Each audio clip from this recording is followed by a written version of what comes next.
Right. Now, evening, Andrew. I don't know if anybody could hear me. Sorry about that. This quiet intro. Everything went wrong. I think I set up the scheduled stream without the camera plugged in on my other computer, so I didn't recognize that there's a camera plugged in here. So I've had to quickly start a new stream over here with the camera working, as you can see at least. So that's just taken a bit of time, and that's not the second time today that technology has let me down. Evening all, you can hear me, good stuff. Evening, Steve, Andrew, Nigel, Kevin, you're all here. All the gang's here. And so yeah, he's just basically gone. It went mad. I'm still getting used to this live streaming business, so bear with. Tonight, Matthew, we're going to be painting these Sdkfz 251s. That's the plan anyway, if the airbrush works again. I did actually get those Panzer Force finished off. I think most of you saw them over on Twitter or on Instagram or wherever anyway, so I'm not going to get those out, but I'm just going to paint these ones tonight and see how we get. That's about as much as we can do, isn't it? Tonight I'm going to be using a different airbrush. This is the one with the bottle on it. I'm not sure what it's called. The other one's a gravity feed. I'm not sure what this one is, but basically it sucks the paint up through the bottle instead of it coming down the top.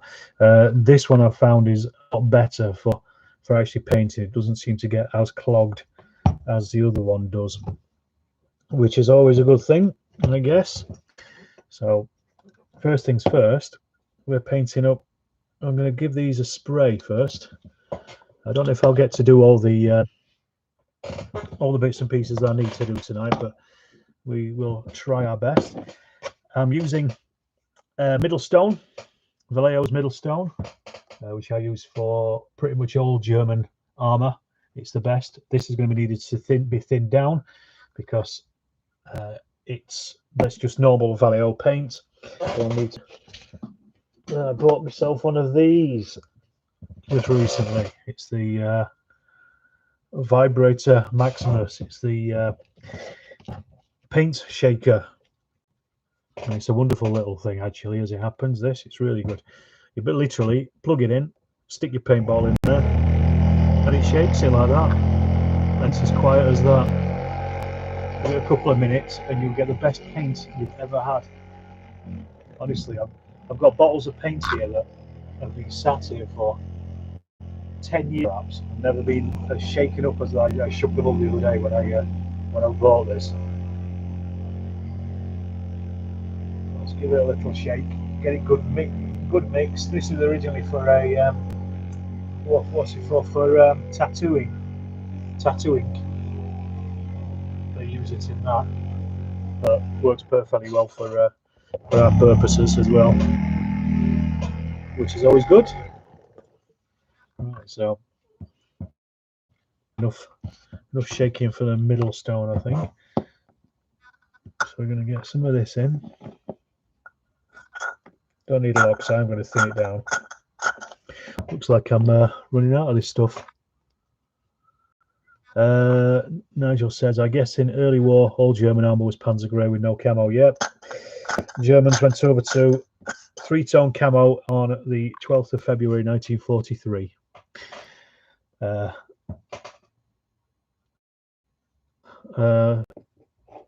And why that date stays in my mind, I don't know. It does, but there we are.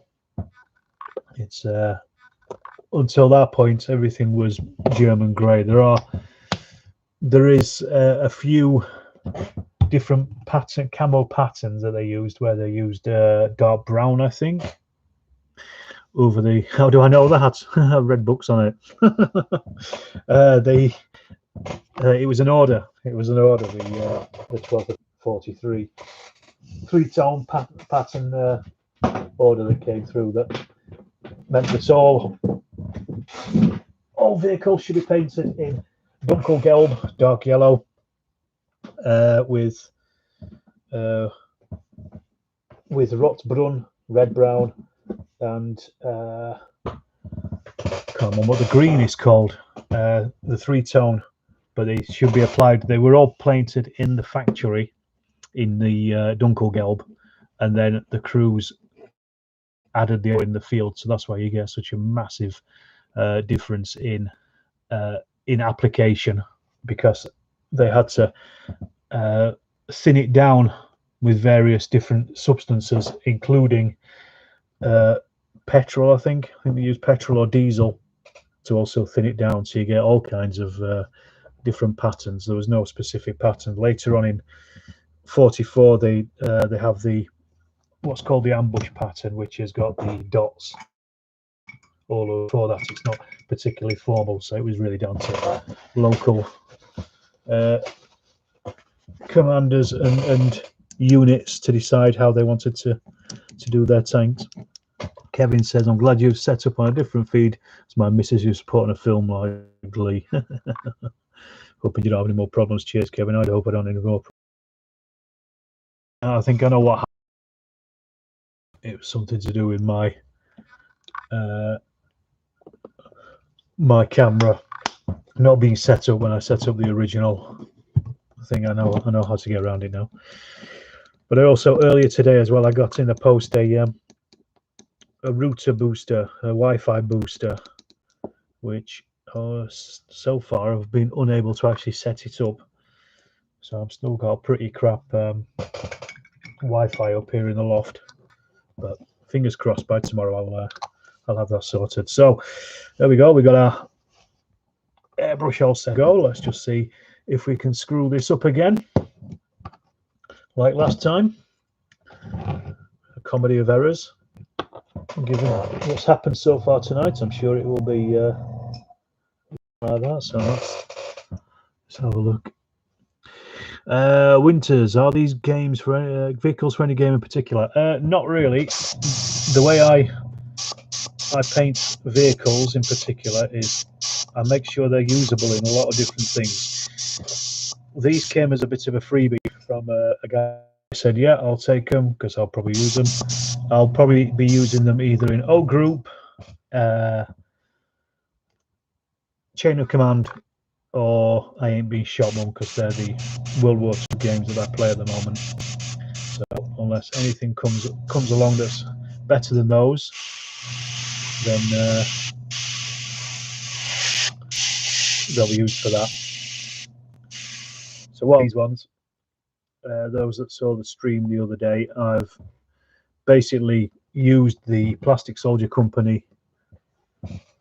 What's it called? It's the conversion kit. Let me show you that again. It's this is the hard track, the 15mm Winters. This is the hard track conversion kit, with which you get 4 different types. So I've done a 37mm command vehicle. I've also done an 81mm mortar because I don't have any of those. You can see that in the bottom there. They are very detailed. Yeah, the Plastic Soldier Company stuff's good. And then I've also got the flamethrower version as well here. There's one other version, which is the Stummel with 75mm gun on it, which you can probably see on the sprue there. There it is. I haven't put that on because this is the Sdkfz 251C version, and the C version, only a couple of them were converted into a Stummel version. So I've not put any turned any into Stummels. I've got some 251Ds, which were Stummels. So they're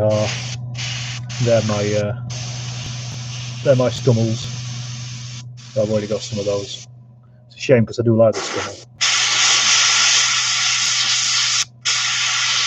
So there we go.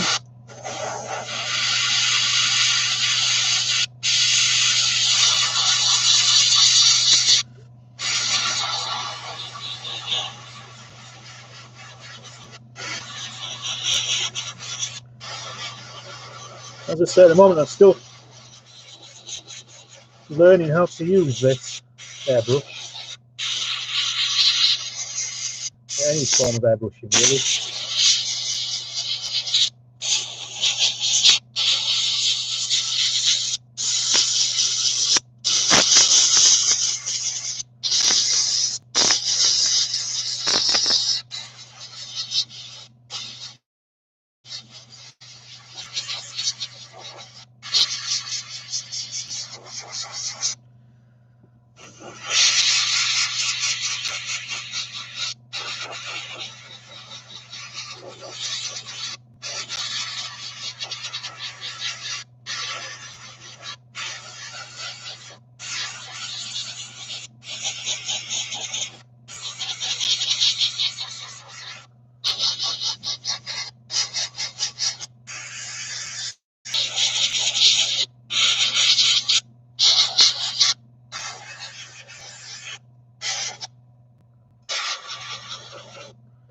See, I want to learn how to use it properly, you see, rather than just using it to undercoat things and fig and stuff, because I can do that with a rattle can. There's no point doing it in there's no point doing it with an airbrush that costs 90 quid when I can get 4 quid cans of rattle can stuff. What did you say there, Kevin? You mentioned the other day from rapid fire. What scale do you play with? You used to play in 1/72. I played in 15 mil. That's all my figures are 15 mil. And I play rapid fire in 15 mil. Largely because they're cheap. I'm from Yorkshire and I don't like spending money on things. So it was perfect. And when back in the day, the Wargames Emporium in Sheffield used to have tons and tons of Peter Pig evening wardrobe. Used to have tons and tons of Peter Pig figures. So they were there, they were plentiful, they were cheap, they were on the doorstep. First actually started using them for what was it? I started using them in Grey Storm Red Steel, which was a Russian front specific set of war games rules, but they're really complicated.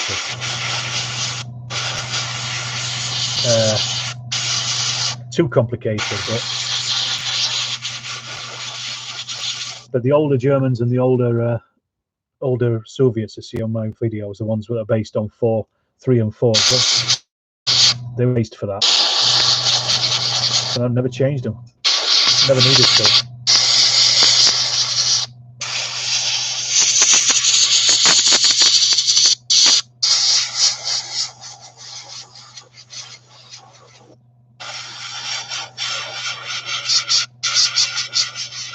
So as you can see so far by tonight, this airbrushing is going far better than it was the other night.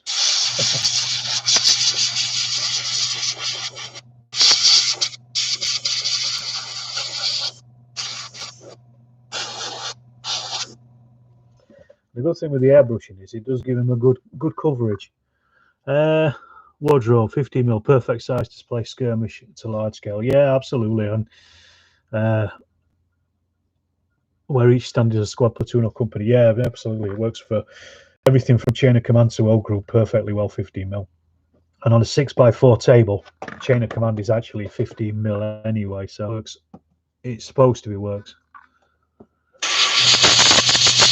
Andrew, far better, yeah. Yeah, it was a bit of a cock up last time, but never mind. I got there in the end.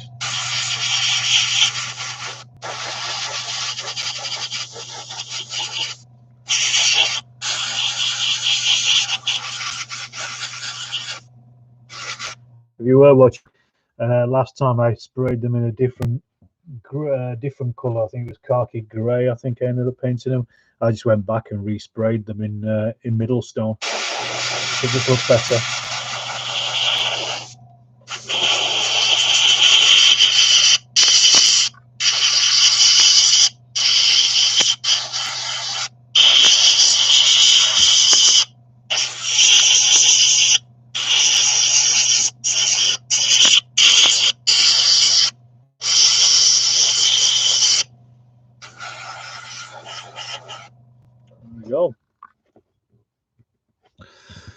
Kevin, when Rapid Fire went to 2nd edition, I moved into 15 mil.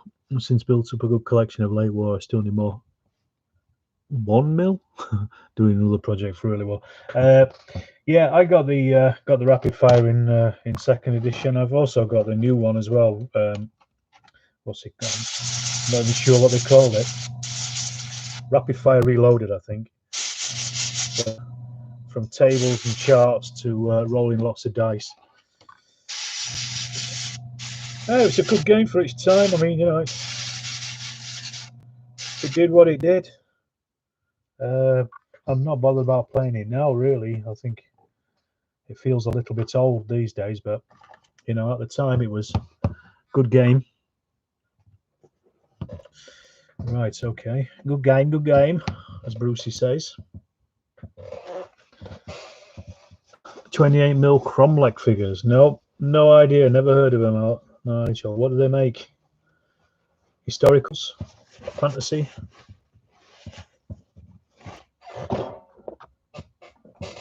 With a name like Cromlech, I would have thought it was fantasy. Who knows? Not a fan of rapid fire. Yeah, it was good in its day, but nice midday today. I agree 100%. Andrew, it's I've had many a good time playing the game, but it is you go. Everybody stops for a what you call it, for the morale. Lots of charts. What we did, my mate actually went through the firing chart and completely revitalized it and turned it into cheers Nigel, historical and fantasy, turned it into a bucket of dice game, because we'd started playing square bashing, which is a bucket of dice game. Realized how good they were and how much easier they were, so he basically turned it into, we call it, because he was doing it for the Spanish Civil War. He was what was he called it rapido fire. I've got the conversion chart somewhere, and certainly used it, and we played it, and it sped the game up. And then what we did was we also got to a point where we were doing activation by card. So it was making cards, playing cards, and dealing them out to the different units, and then you would activate depending on the number on the card. And it was, at that point, it was just playing I Ain't Been Shot Mum, really. So it just didn't seem to be, we changed it so much, it wasn't even rapid fire anymore. Yeah, that was probably the last few years that we were playing it. So 28mm Second World War stuff seemed a bit oversized. Well, 28mm is very oversized to me. But each their own. It's a broad church. Old Wargaming front, isn't it? Everybody's invited. The poles seem too tall and helmets a bit wrong compared to BAM. Yeah, it's good in this day. Played Flames of War for a few years, another set to get into. Never played Flames of War. It's never appealed. One of the main reasons being, whenever I saw people's games of it, they always looked as though it was just tank parks. I mean, I know you can change things around as much as you want, but it just never appealed. But the figures are fantastic, and I've got tons of them. Now I'm just trying to find which brown I normally use for the three-tone camo. I can't remember. Oh, bolt action miniatures. Ah, yes, yeah. I got you. And I need that, but I also need, I can't remember what the other colour was. I was again using reflective green, but have we got it? Well, these are still kind of drying for a minute, so what I'm going to do is I'm going to start making the bases on these first of all. Just going to turn that off and drop the pressure out of it, so it doesn't heat up too much. 15mm is a great scale for playing all around. 28's too large, too expensive to play anything but skirmish and warband style games. Yeah, I marvel at people at conventions and things where they've got, you know, the Battle of Waterloo done in 28mm. So bloody hell, how much money did you spend on that? German Camo Brand. Camo Brand's been bit dark, I think. It needs to be a bit more reddish brown. So I normally have a go-to, and it's either chocolate brown or flat brown. Either of those two work for me.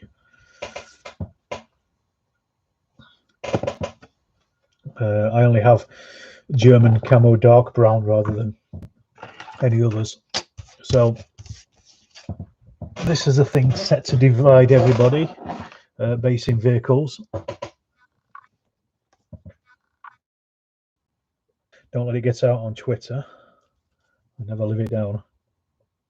So these are 2.5 by 1 inch. So if I mark out 1 inch on these first of all, just using a plastic card here, of course, as always. Well, we've got 50 people watching and only a couple of you talking, so keep those comments coming in. Let's get this chat pumping. It's a what night is it? Wednesday night? Wednesday night, isn't it? I'm forgetting what day of week it is this week because I'm not working on Monday.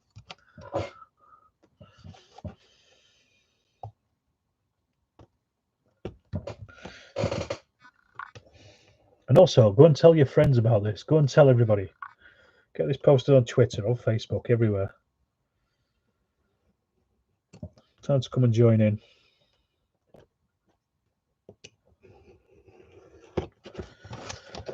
I was watching the chaps from ChillCon last night. They were doing a live stream, or one of them was at least anyway.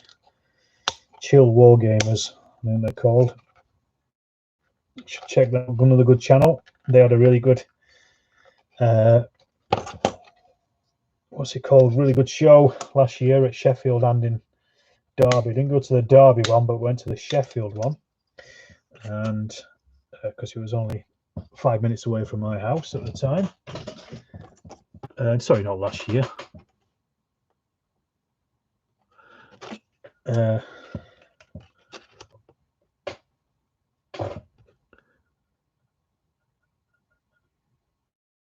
Wargames. Oh, I'm sure Andrew was fine, but it's basically what we'd nowadays call big games, where you have tons and tons of figures on the board. So your man, I think he's called Smig Painter. 1, 2, 3. He's over on Twitter. He's currently doing millions of figures for his Hail Caesar, I think.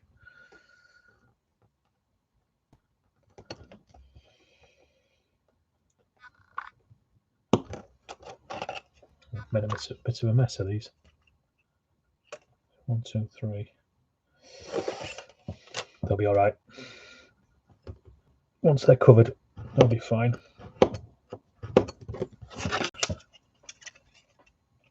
Dux Britanniarum, yes. I suppose Dux is a kind of just a big skirmish, though, isn't it? From what I've seen, the set of rules, I've not played it. Well, I played it live online with Jeremy of Virtual Lard fame, and I actually bought the set of rules when I was playing it then.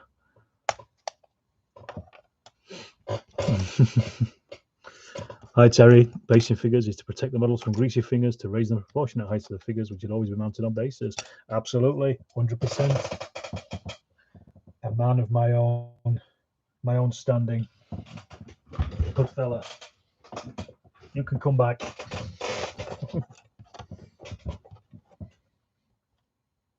Yeah, I base all my vehicles. Yeah, Infamy is also a big skirmish as well. It's just one of those. I did play a game of Infamy again recently.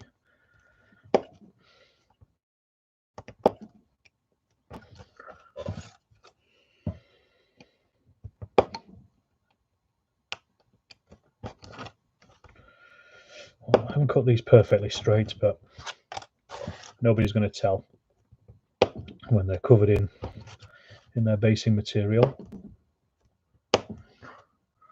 Where do we?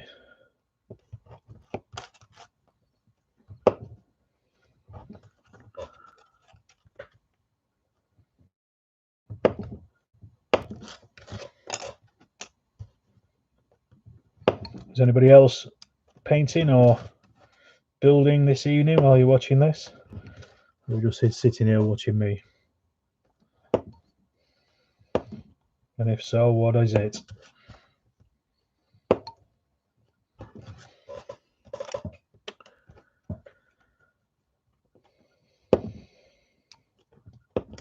Have you played Infamy, Andrew?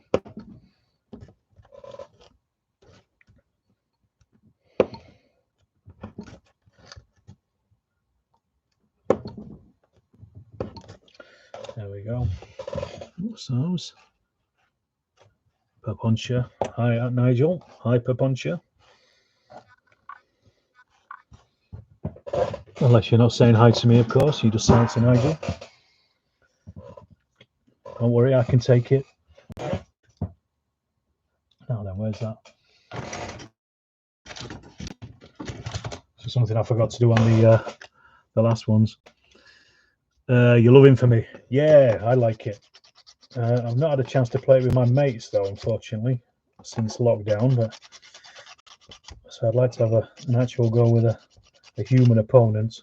I've only played it in solo mode, which works. You know, it works. Black Sea Napoleonic ship, HMS Culloden. You know, naval wargaming is something that's never really appealed to me, and I don't know why. It's never been able to get into it at all. If that's what you're into, that's what you're into. Gets you stuck in real quickly. Yeah, what I like in Infamy is the ambush points. The barbarian ambush point. I think that's a really good little mechanic where you can just set up, just get ready, just to pile straight in. You play the virtual life, yeah. Who won against you? Why? Oh, sorry, Paboncha. A few minutes earlier, I missed it. I do apologise.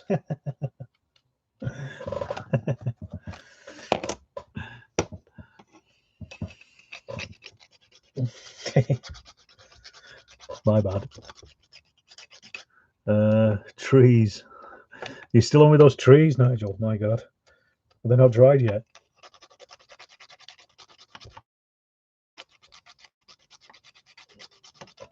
She did. She usually does. Is that because she's got tactical superiority, or do you let her?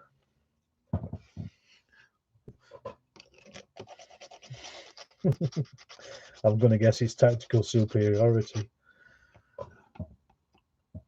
Painting old school 40k Valhalla Trooper for use in my Stargrave crew at the moment.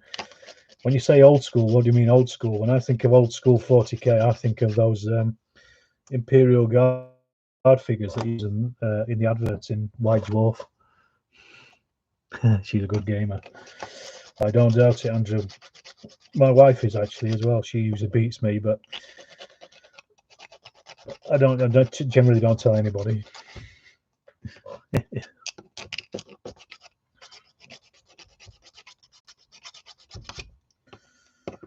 So at the moment I'm just rounding off these bases, just where I've clipped it, because I don't want them to look too sharp. I want them to try to mold a little bit into the table if I can. A good thing with this styrene stuff, it's really easy to work with, and there's no messing with it.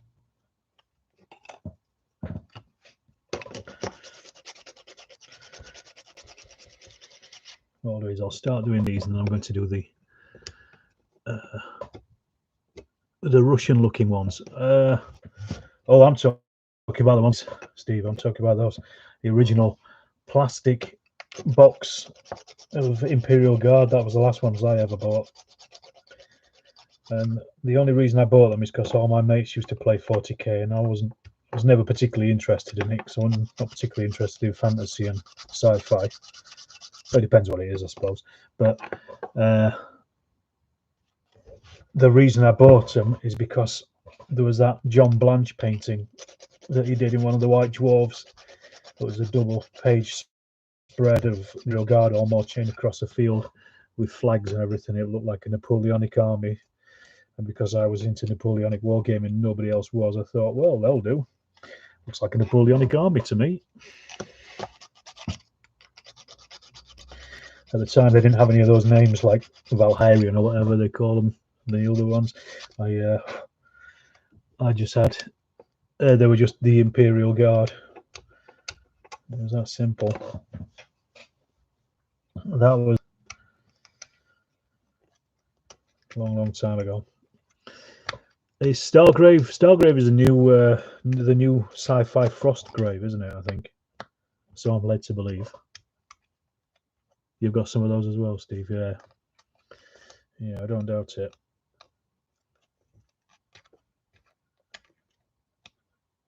I don't really keep my eye on science fiction stuff, but I heard about Stargrave.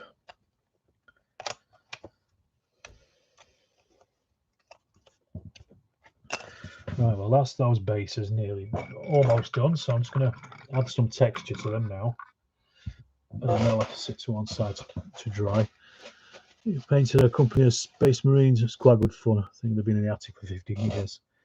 I like that the second type of Space Marine that came with the grill face. No, in the world. Hi, Wargaming World. Good to see you as well. I liked the second type of Space Marines, the ones after the Beakies. The Beakies were alright, but they were a bit weird. But I preferred the, I don't know, is it called something like Mark 7 armor? Not entirely sure.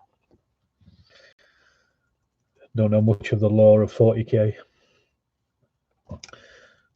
So here, Vallejo's texture material. I bought this quite a while ago.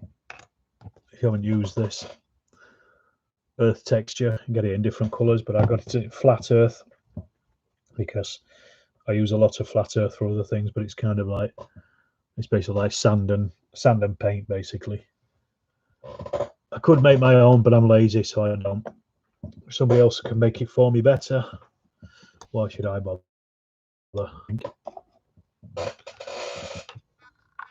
So what I'll do is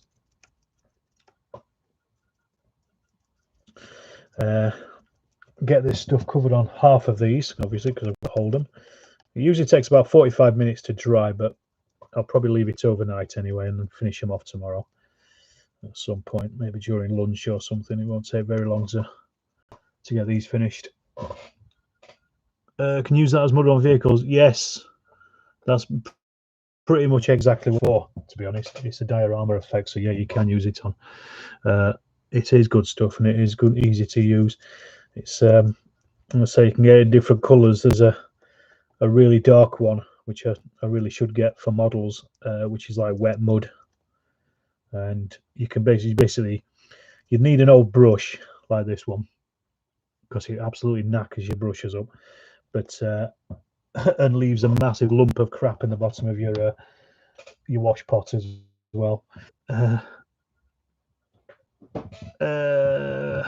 Great camera angle there. Cheers, Greg. What brush are you using? Well, for this painting, this is just ages ago I bought a set of Humbrol.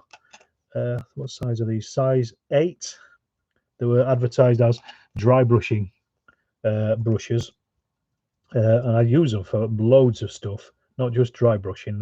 They've become absolutely invaluable. Like so when I'm painting, if I'm priming without a rattle can or something, these kind of brushes, because they're just big flat-ended brushes, and they're great for doing stuff like this for when you want to stipple the material. So if I'm doing a house or something as well and I want to put some plaster on the side of it, I'll use thin down, what's it called, polyfiller, and these brushes, and just stipple it like that. And the good thing with this stuff is it's water soluble as well, so it does just clean literally in water. Not a problem at all. But as I say, you can knacker your brushes, so make sure you're not using old brushes if you're using this stuff. Right, that's the bases partially done, so I can't really do much more with those for a bit. So now I'm going to get on to doing the next little bit. Your local only stocks the grey, but you mix a bit of a burnt umber into it. Yeah, that's probably a good idea. At least you get your own different colours then, can't you? Easy enough. Make do and mend and all that. Powdered egg. Yes, we have no bananas. All that kind of nonsense.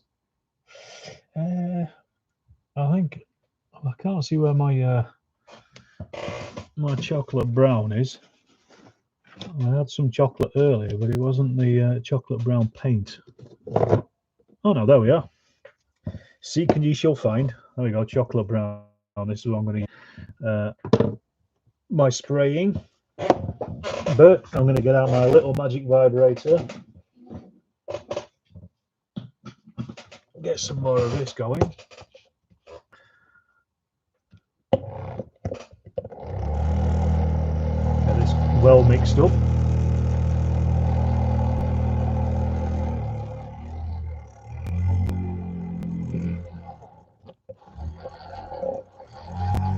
Honestly, this far, I think this is probably one of the best 25 quid I've ever spent. Just really. Excuse you, Nigel. I'll excuse you, don't worry. You're excused. Yeah, I mean, this is just a fantastic thing for just getting your paint perfectly mixed up.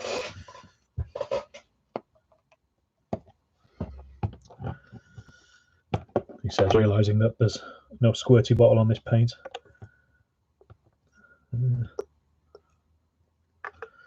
There we go. So, get the thinner into this. I need to thin it quite down because it's not airbrush paint and I want it to clog the brush up if I can avoid it.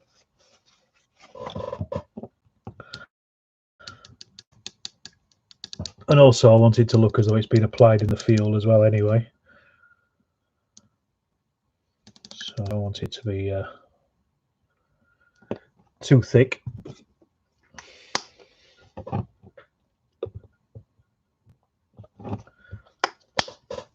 Well, I don't want to jinx it, but the airbrushing is going much better this time round than it was last week. Still trying to think about really how often I should do live streams. Whether I should do them every time I paint. I don't want to take over the channel. Is one thing, I guess. And I'll probably get lazy as well if I'm just live streaming all the time. And I'll stop doing the other ones because I was thinking about doing some live stream games, but I don't know how interesting they'd be. Is the problem? There's a lot of them probably need to start reading the rules.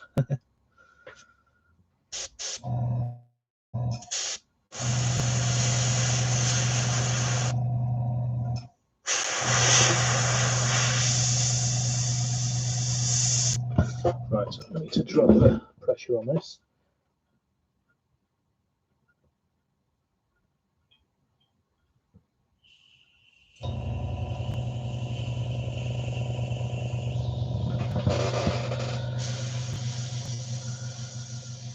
Right. Wargaming World. It's a challenge.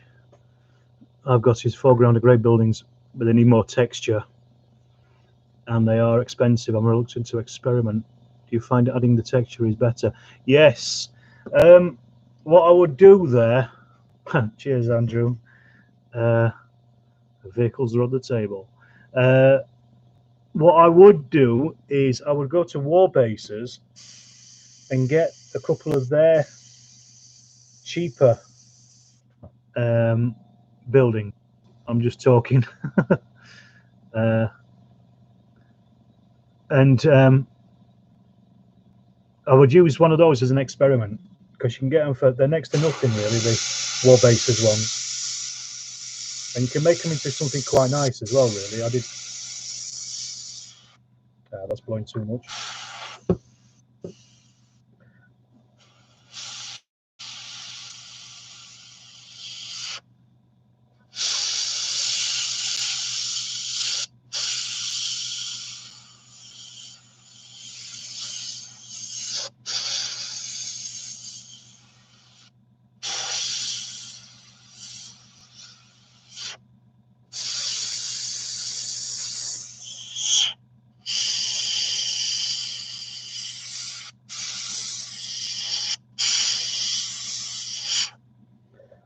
At the moment, I'm experimenting with these. Now I'm going to be rewatching.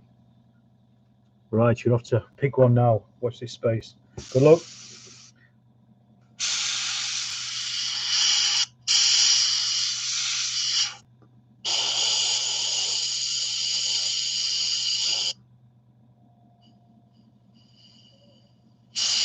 Aye, way too much there.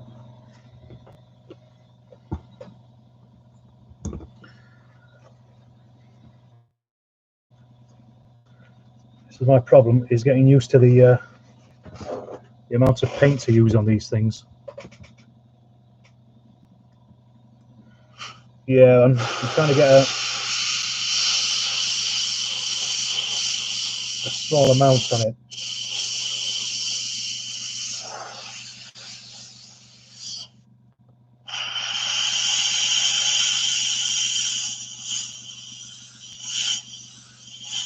I've dropped the pressure on the compressor.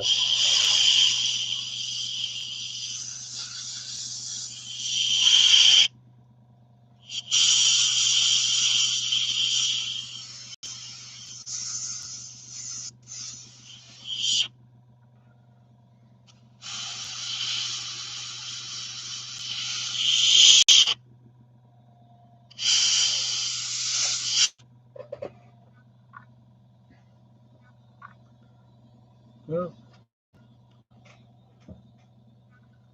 yeah, further away means work. It's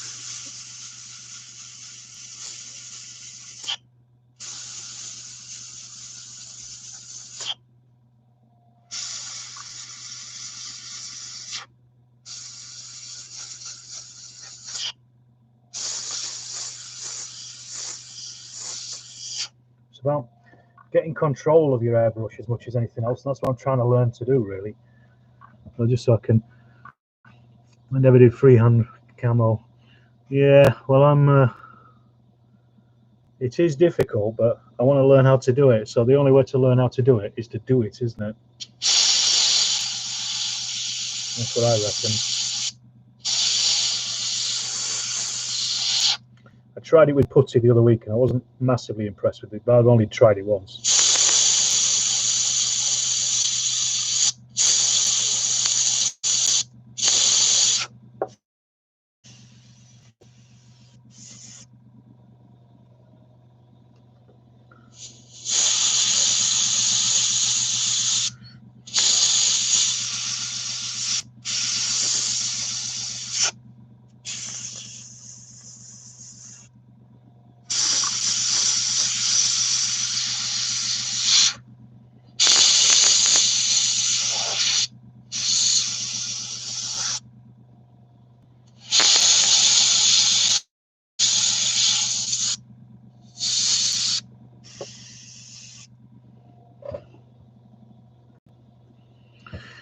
Yes, there's no brush marks with the airbrush.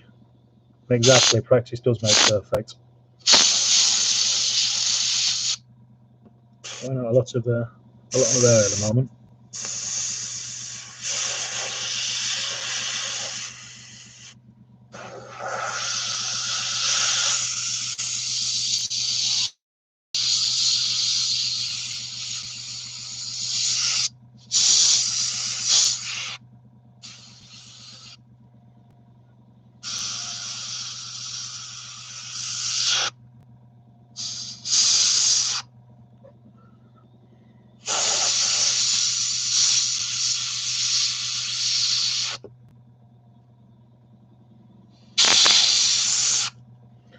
The thing is, you can't go on because, as I was saying before, stuff was applied in the field anyway, so you know, it was messy then anyway in real life, so it doesn't really matter if you make a mess of it, because you're only kind of doing what the crew would have done anyway. Oops, knocking the vehicles over.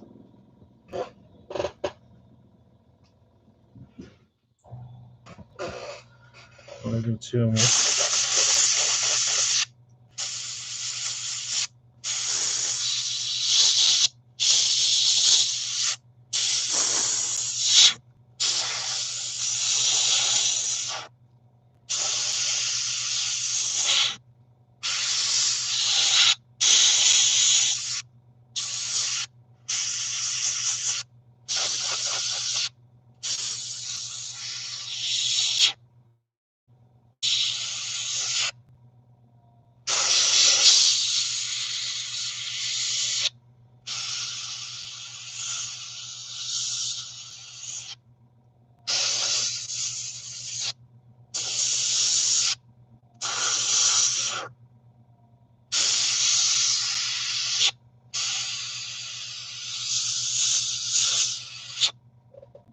Sorry, I've just gone quiet while I'm concentrating.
All right, I think that's done.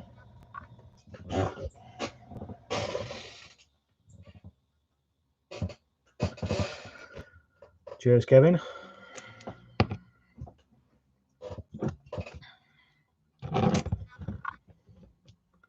So that's the first part of it done at least. And then I'll go back with the green and do the same again.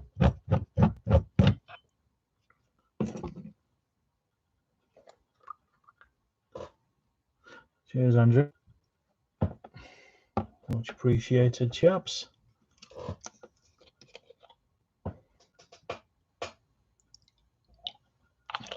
Let me just clean this bottle out and then sorry, I'll shift that bottle out of the way.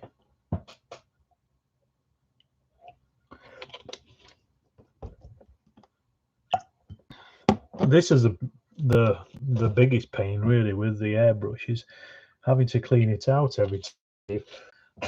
With airbrush, I get really confused because I see some people have got them absolutely spotless. What is that in the large jar? It's just water. It's actually an airbrush cleaning jar. This, you're supposed to blow clean air into it through that, and it basically just collects the water in there. But currently I'm just using it as something to tip the water into. But I see, I was watching videos of some people and they go absolutely spotless, their airbrushes. Yeah. And then I saw another video the other day, and the guy's airbrush was absolutely a right mess. It's absolutely covered in paint. And I was thinking, I don't know, you know, you watch so many different videos on things and everybody's got such a different idea. Some people say, oh, this is the best thing to do, and other people go, well, no, this is the best thing to do. And they're complete opposite. You just think, well, which one is it? One of them's got to be the best one. I suppose you just have to find out yourself, don't you, really? That's the thing. Right. That's the old Reflective green, there we are. Get my little orgon accumulator. Give it a good old mix up of the old reflective green there. All the fun.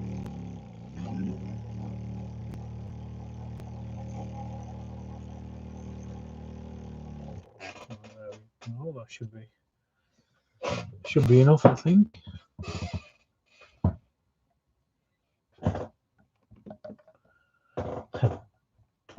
Or maybe not. I think I've actually run out of that stuff. Right, that's an empty bottle. I should have checked that before I started. Let's have a look. I'm going to need something a bit more like reflective green. Extra dark green is too dark, hence the name. Olive grey, that's what I used before, that's it. Let me just give this one a mix up as well. I don't know how loud this is on the camera through the microphone, but it's not a particularly loud little machine. It's also got suckers on the bottom as well, so you can actually just jam it down on a surface so it doesn't move about too much. Right, let's get this in. Only need a tiny bit of this really. And Wargaming Greg is back. Okay, bought backyard to add to foreground of texture. We'll post the results. Excellent. Looking forward to it. It's worthwhile just trying it. Right? That's all it is. Just give it a go and you'll see. Nigel, when I was a kid, my uncle used to paint craft with an airbrush. His air supply was from a car tire in a tube. After PSI, Jesus. Blimey. Were the aircraft good though?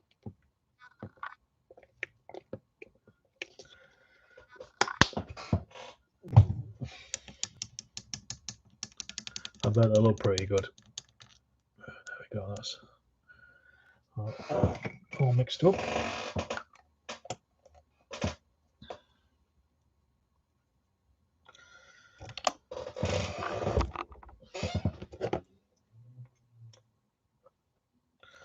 So after I finish this stream tonight, I'll give this airbrush a good clean, I think.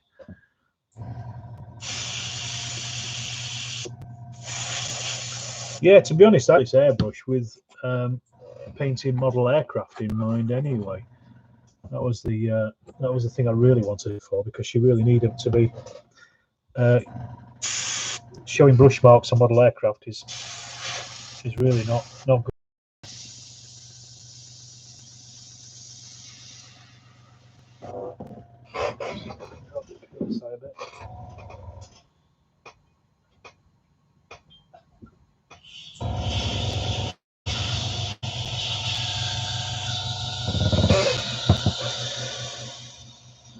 That's a bit better. I can probably handle this.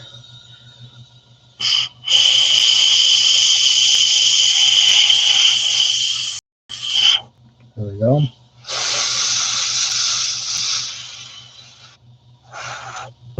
He says, blowing the paint everywhere.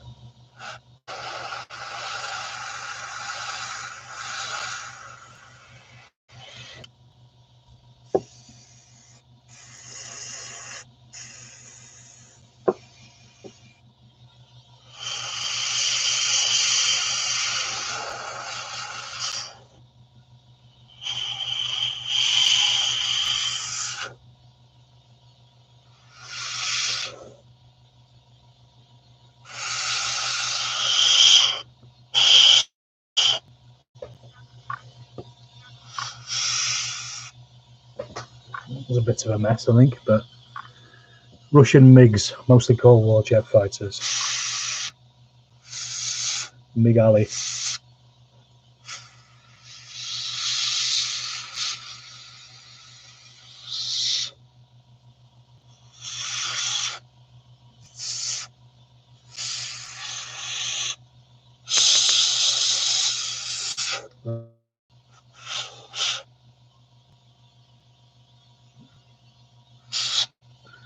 It's doing its job so far.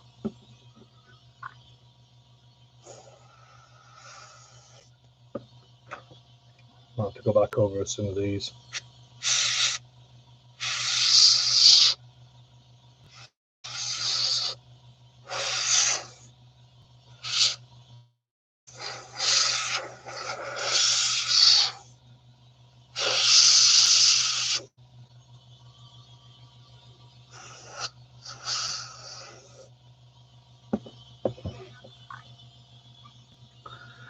He was in the RF at the time, perhaps a recognition aid. Yeah, probably. Know your enemy.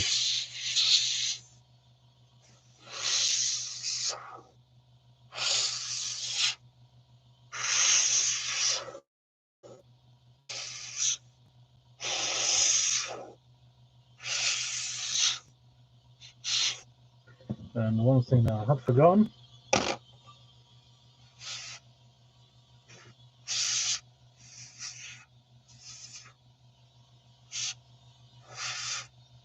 the flam itself. Right, I think they're done.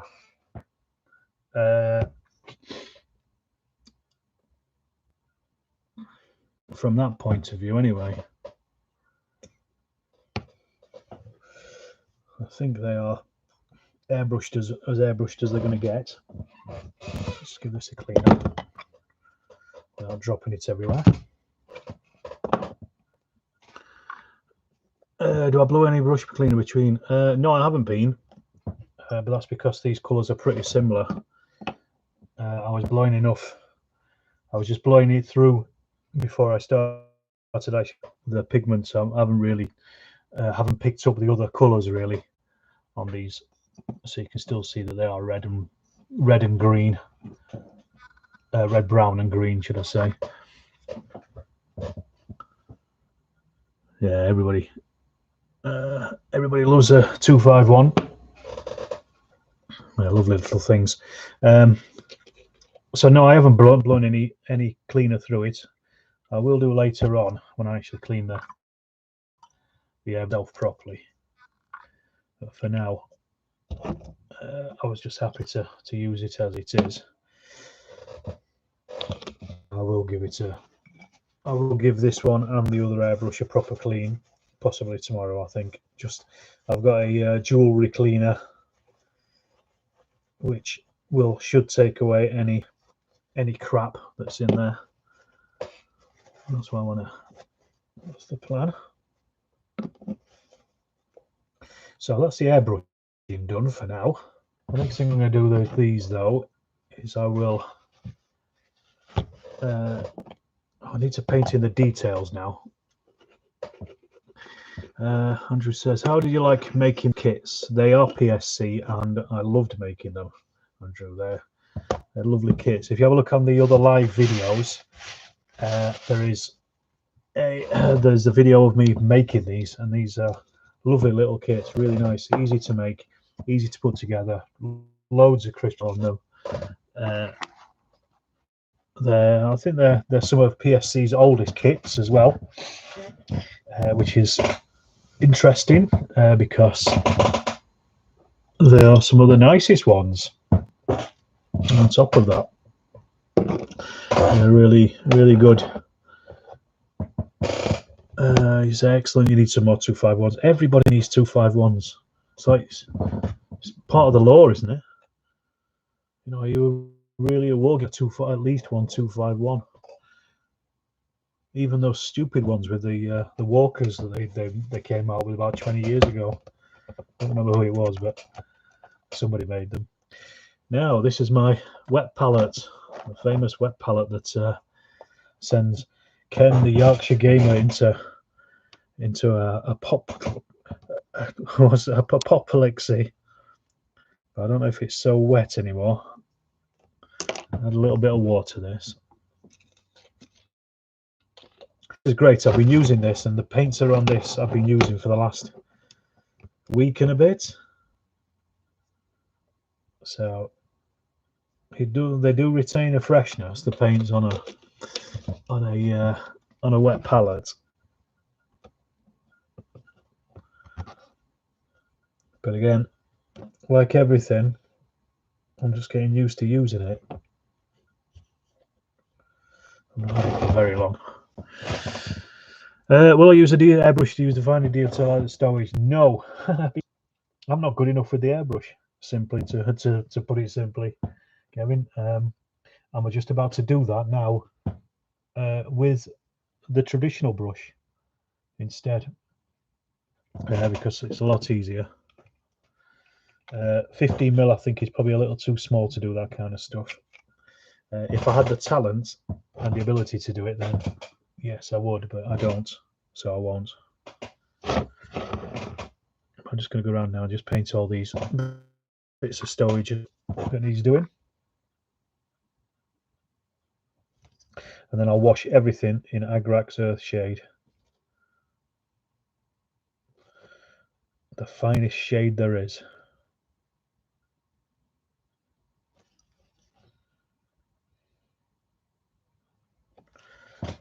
Just a bit too big. Wet palette, how does that work?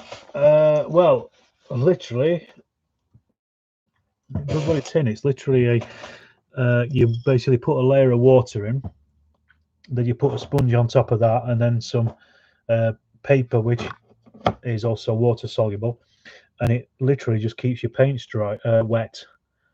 So when you put them away, when you close it up, you can come back to it in a week, and your paint is still wet, or a couple of days at least. The paint is still wet, still workable. It's really good for acrylics. People use it for blending techniques and stuff, but I'm kind of using it. Hi, friends of General Haig. I'm using it for what's the word for cutting down on wastage, because I was using a plastic palette before, just a plastic palette, and you squirt a load of paint out and you only use a tiny bit of it, and then it just dries and you've got none left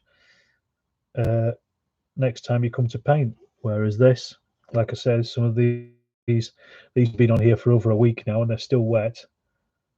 So if I need a white, I'll just dip into that white. You can use it to any mixes that you do, you can just leave them on here as well, which is nice, so you don't have to remember which paint you actually used because you've still got it. A very useful tool. I only found out about them about a year or so ago. Make your own, but as with most things in life, I thought somebody else has already done it and will do it a lot better than me, so I might as well just buy one. So I got this from Army Painter. That's where it came from. I think it was only about 12 quid. But as with everything, I'm still kind of experimenting how to use it, how wet to use it, how much, no problem, Nigel, just how much stuff to put in. Right.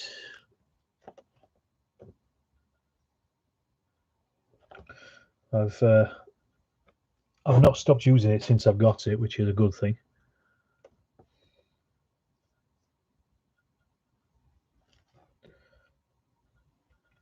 So right now I'm just painting all the fine stowage details on these 251s.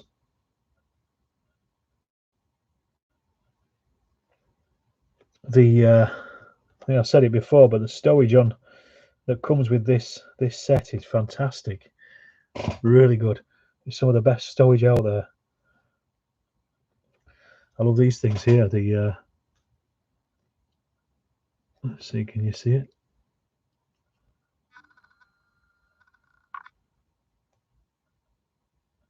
See if I can get you focused.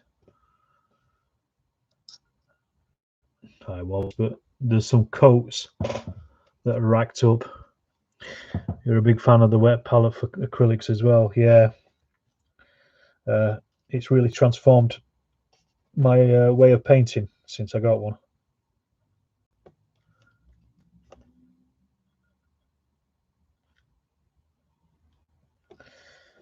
Well worth a few pounds, I thought.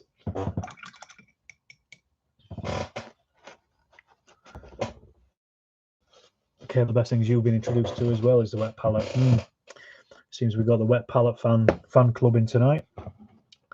Of course, there's nothing wrong with that.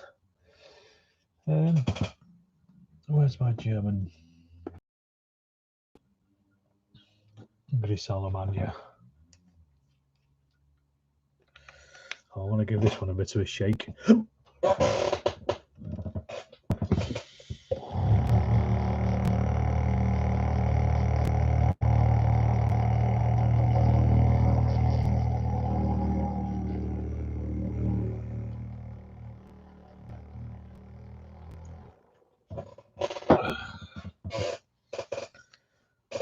See where we're at.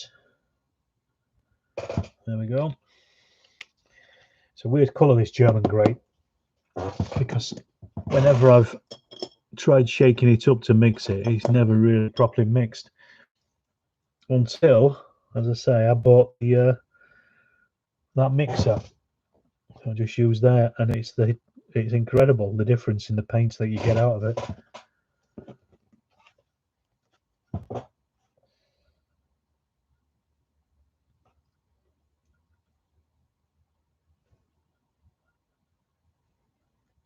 It's like an entirely different paint. How many have we got on tonight? 18 are watching. You know, the switch from in to acrylics a couple of years ago. Started with wet palettes and never painted acrylic without one. God, can't remember the last time I used enamels. Until probably 30 years ago. I know some people swear by them, but I just, as soon as I found acrylics, I just thought, this is me done. You can wash it in water. Perfect. That's all I needed to know.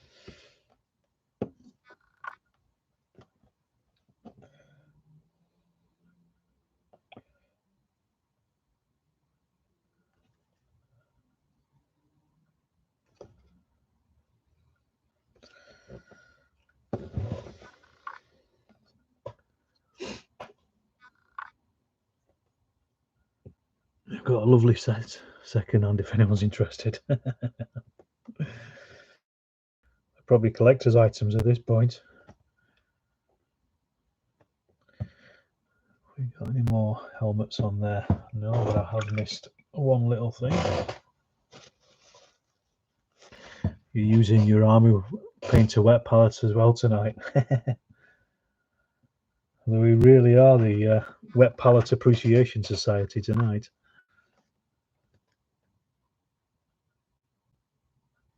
Good to see.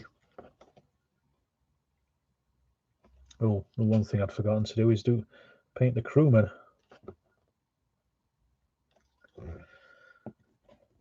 So that's all the stowage done. Well, in German, in field grey anyway. Let's now go to the crew themselves.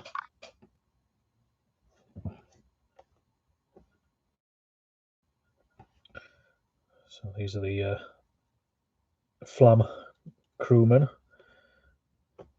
in their flammable suits. And I'm just painting these on the sprue quickly. Once I've cut them off, any bits I've missed, I'll just go back over. That'll be nice and easy.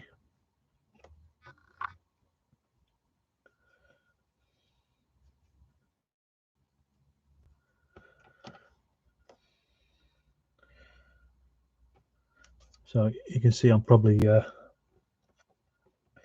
painting quite quickly with these because I kind of use this base colour, their uniform colour, as a primer. They have been primed, but I'm also just kind of going over because I'll just go over the top of the uniform with everything else. I don't see there's any point in painting it neat at this point.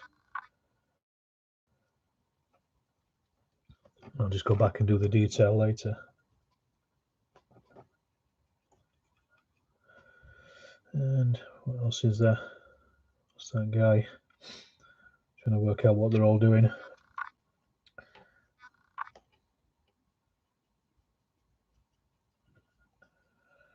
What's the motor crew? What pushes people? Yeah, I use Sable. This one is a Sable paintbrush. I've got some other ones as well that I was bought for Christmas, some Italiera. I think they're Sable as well. I'm not too sure. Right, that's those guys done. And I need to do the drivers. Yeah, don't worry. I knew what you meant, Nigel. So I'm gonna these guys are gonna be in the vehicles as well. Machine gunners and passengers. Because you can't have a you can't have an armored car without passengers, can you? Armored personnel carrier without personnel, should I say?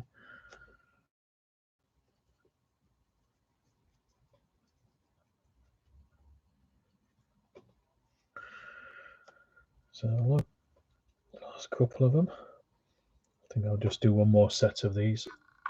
What time are we on? 10 to 9.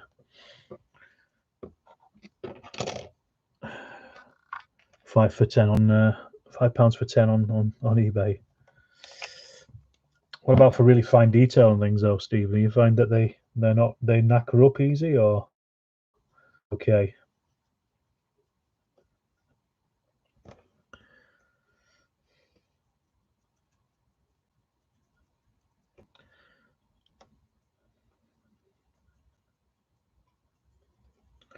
I usually find that brushes, as they get older, they get more and more knackered. They end up more as dry brushing brushes or undercoating brushes. They get reassigned, whether they like it or not.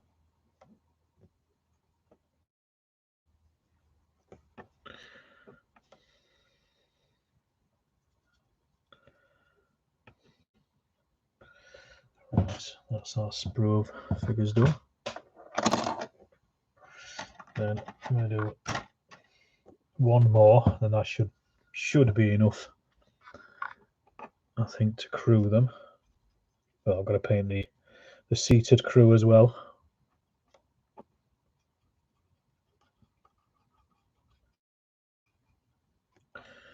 They won't take long to do.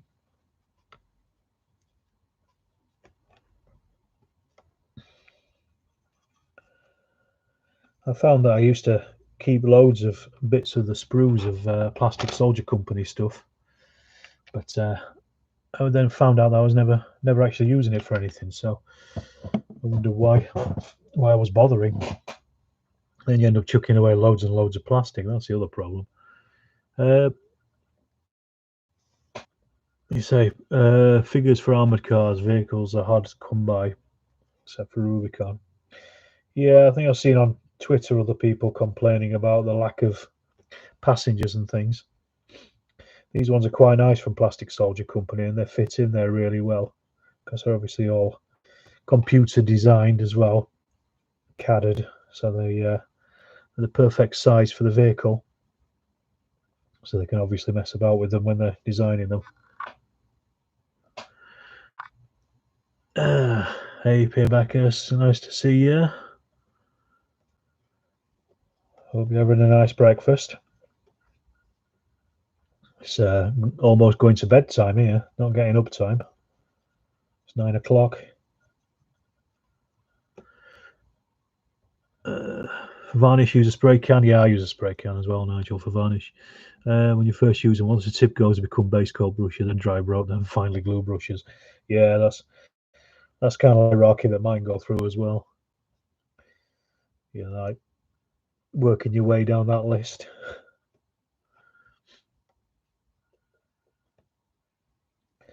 These ones have been surprisingly good, though. These Windsor and Newton ones, these blue ones. I just got them at the range, cheap shop. They weren't particularly cheap, but they've lasted a long time. And I use this one quite a lot for undercoating things.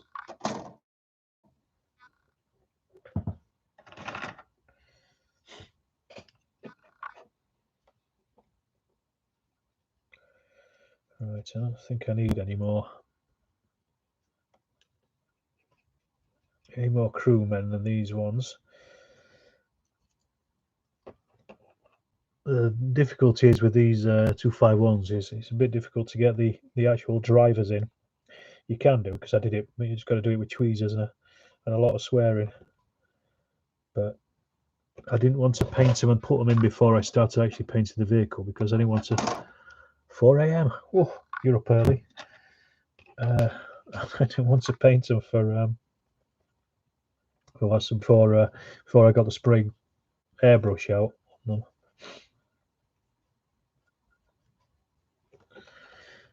Just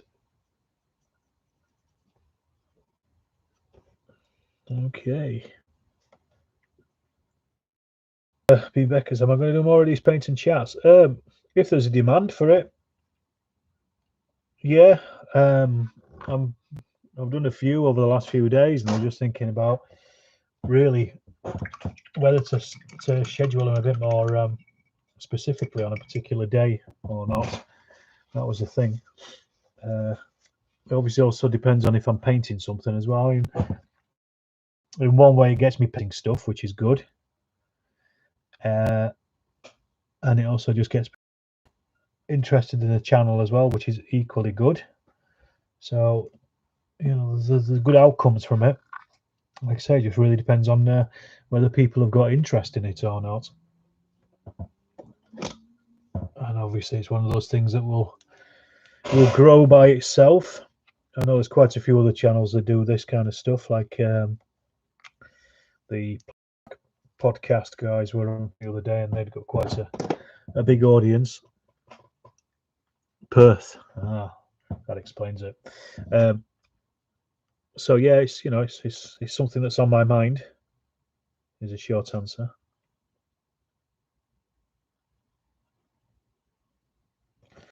I've got quite a bit to do on those, on the crew. So I'm going to leave those for a bit. I'm just going to do some of the blacking on the tires and the tracks and things. These off another time. I don't know if I'll do it as a live or if I'll just finish them off. Whichever way you'll end up seeing them on Twitter or Instagram or even on Facebook.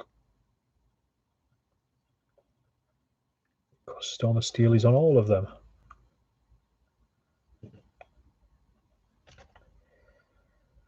They may even eventually turn up on the blog. Which I don't know if it's a dying a death at the moment. I'm still certainly updating it, just slowly. I've got less inclination to do so. I prefer making the videos. It's a bit more of an instant hit. I know a lot of people like blogs, though. That's the other thing, isn't it?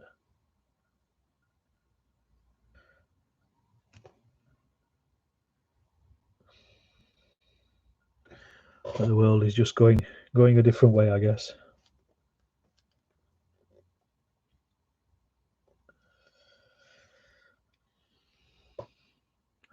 Live feed video is more dynamic. Yeah, that's it exactly. And if you're doing stuff on Twitter is pretty much micro blogging anyway, as Henry Hyde says, and I think I agree with him on that. But then the other thing is as well, it's more difficult to find things on Twitter. So if you posted pictures and stuff, I guess that's why Instagram is not so bad, because at least it's just creates it all as a. I'm still waiting for you to teach me how to play square bashing. One day, man. One day. I've got a lot on. I'm only one man. I'm not like what are they called, mini Wargaming World or something they called, the guys that do all the 40k stuff. They've got a full on crew working for them, editing and everything. It's all down to me. If I could spend my day playing solo war games and filming them for you, I would do. But right now, my ad revenue is just not giving me enough to quit the day job. Don't let my boss hear. But yeah, technology is changing massively, and the audience with it as well. I mean, you know, I've been wargaming for 30 years, but there's plenty of kids who aren't even 30 who are starting to wargame now, and they're all into videos and stuff, and you know, online things that just didn't exist even 20 years ago. I started my blog 12 years ago, and I thought that was, you know, crazy for doing that. It's like, my pictures here, people can see them. No, it's only a joke. I knew about blogging before, but it's I'm kind of holding on to it because it's been such a staple in my life for the last 12 years. So I don't really want to give it up just yet. But I don't really want to face actually writing it either. That's the other thing. I don't know which is worse. Do I just leave it and let it sit there? I've got loads of blog posts actually backed up at the moment, waiting to be released. Because I was trying to release 2 a week at its height. How many people picked up wargaming military modeling as a direct result of COVID-19? Yeah, it's a good question. I'd say quite a lot. Interesting. I mean, you know, my viewer figures went through the roof after the first lockdown. I think just largely because people were just looking for stuff to do and just something to watch that wasn't Tiger King, you know. And so I wonder how many people have picked up on it from that. I guess the problem is during COVID, there's nobody around to actually to teach you how to do it. From watching videos, of course. But it's not like you can just go down to a club. You come back after a break of 15 years, yeah. Yeah, and I'm sure you're not the only one. I know Dice Dad, Andrew, over on Twitter, he's newly back in it as well. I say newly, like a couple of years or so.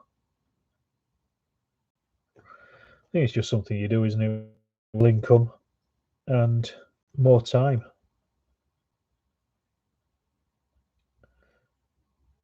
Both of which you don't really have much of when you're in your 30s.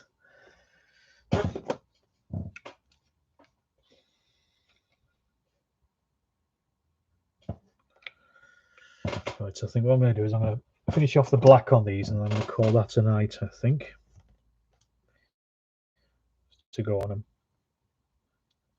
But they won't be finished tonight.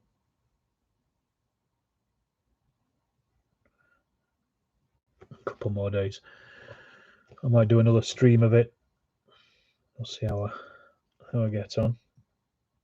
See if I can actually set up a proper stream this time, like I did before, or I tried to.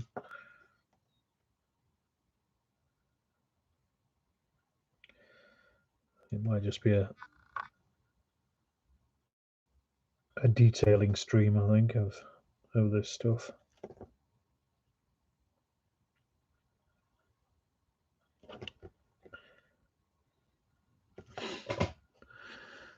You like it for the positive effects on your mental health. Well, that is always good. It is anything that helps mental health at the moment is very good.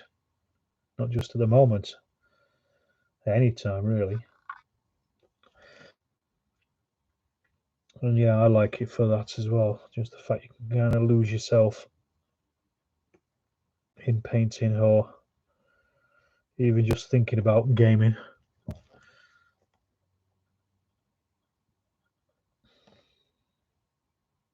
I know a lot of people have said to me that the videos have actually helped them through COVID. I suppose just to give people something to watch as much as else. something to laugh at every time I forget bits of the rules. That's probably more likely.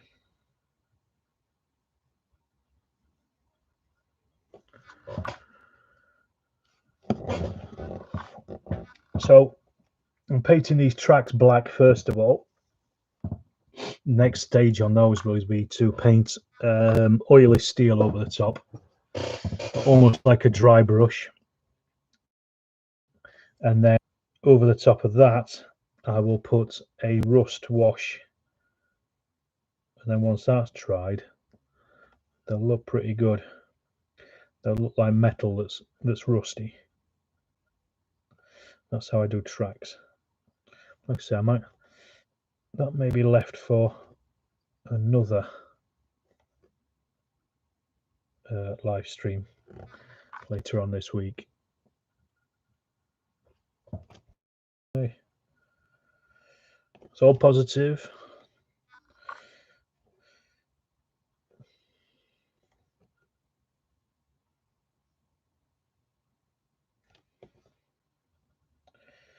You know, at the end of the day, I'm just doing something I enjoy doing, so I'm going to keep doing it. And if other people enjoy it, then all the better. That's all I can think about.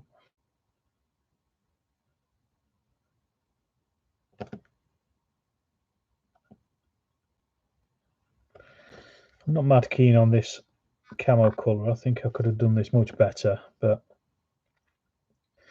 for now it's okay. It'll probably look a lot better once it's been weathered, I think. When I'll give it a proper wash, it'll look a bit more like it's all pulled together. He says, hopefully.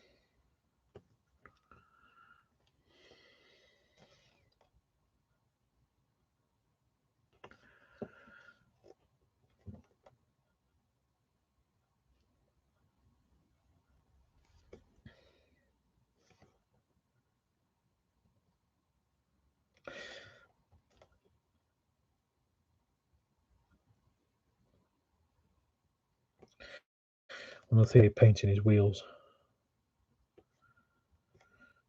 It sends shivers down me. It really does.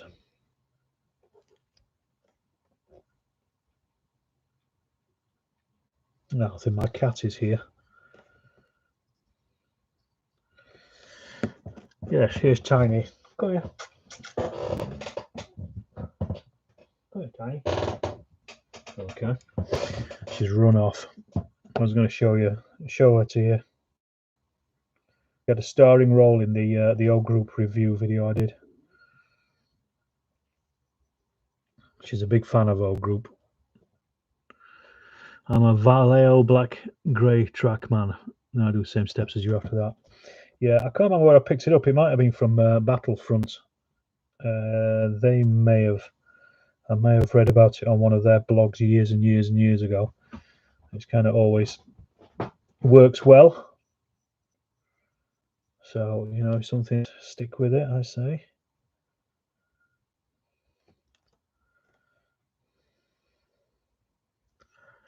Here we go.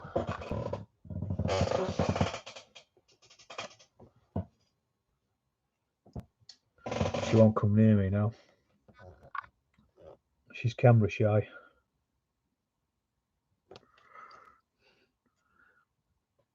Enjoyed watching the old group videos. Cheers, Nigel. Thank you. I enjoyed making them.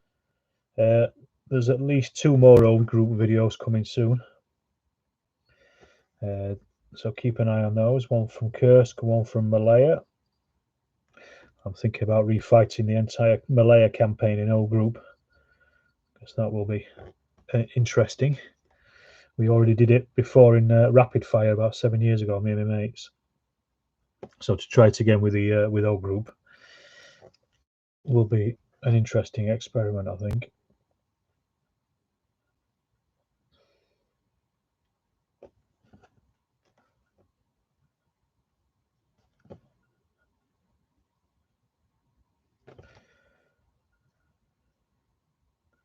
Now I'm beginning to wish I'd never put all these tyres on us. as stowage because I've got to paint the bleeding things.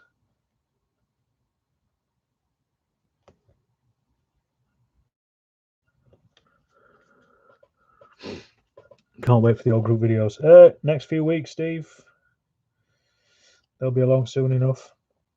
We've got a load of videos backed up at the moment. I like to have a few ready just in case anything happens. So there's a continual stream of stuff coming out at least. But I don't want to throw it all out at once because then a lot of it will just get swallowed up and people won't see it. So I'm currently trying to do it twice a week at the moment. Oh, same here. Enjoyed an interesting insight into them with our group. Yeah, it's a good game, a very good game. I really like it. It's pretty much flown up to the top of my favourites at the moment. I was thinking about doing a top five, my top five games video or rule sets. The problem is it probably wouldn't really surprise many people because they'd be the ones you'd expect.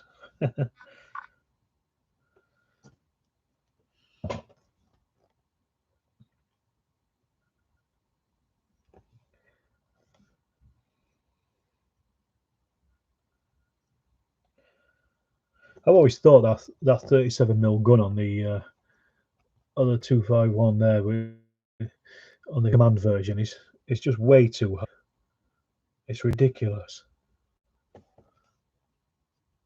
Is a scale 15 or 20mm? I play it in, well, it allows you to play in 20mm.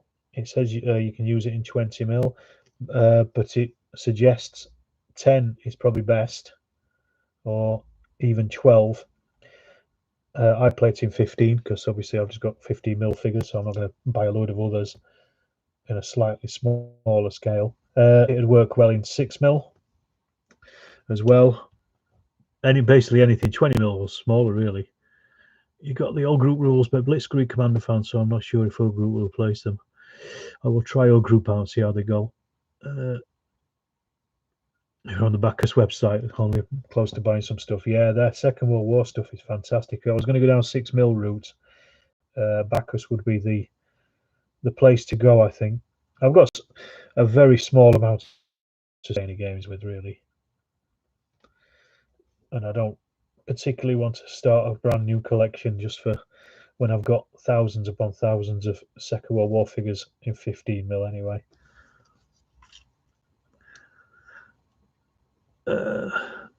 They took the gun shield off exactly for that. Yeah, I'm not surprised. It's a huge target just on its own.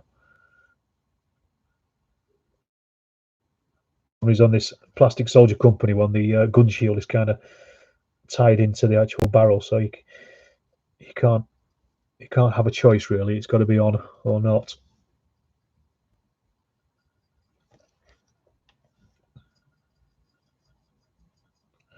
But it makes it quite obvious as to who the commander is when they're trucking around with this gun shield.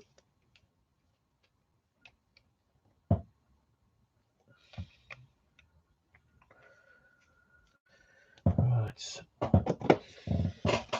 I'm also going to need to put some turret numbers and stuff on these. So that's another job. So I might do some of this detailing stuff as another paint and chat at some point in the future. We'll see. You don't want to abandon your 28mm figures, tanks and vehicles now they've invested them. Yeah, well,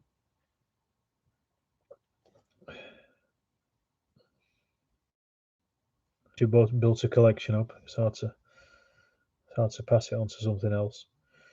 You could play old group in 28mm, but it might look a bit strange. Each man would be a section, I guess. It just looks better with a smaller scales because you can get more men onto a base.